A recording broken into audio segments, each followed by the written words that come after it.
Allah nima deydikan desang, mening ovozim bilan sening ovozingni o'xshitib, yo qarindoshmiki, bular yo bolasimiki deydikan juma ikkimizni.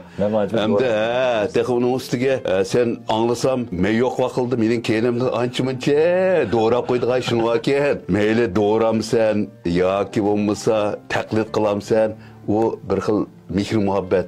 İcadiyette hamkarlışımızın üze bizninki cismimiz ve kalbimizinki intan yakınlığını ifadeydi.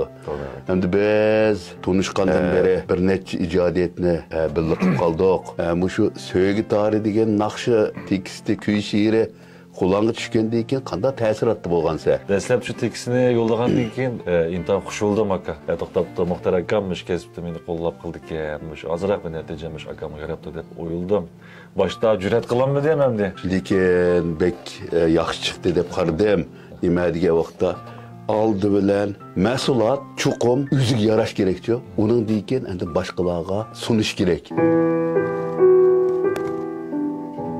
Muhabbetnin dertleri yüzümde kalsın, Baxet çaçkısı tökkili geldim.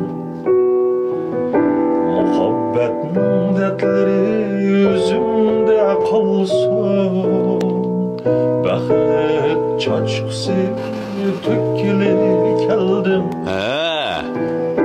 Cananım tündek Kara çaçların arasına mükkili geldim. Cananım tünde kara çaçların arasına mükkili geldim. Beyze. Muxtar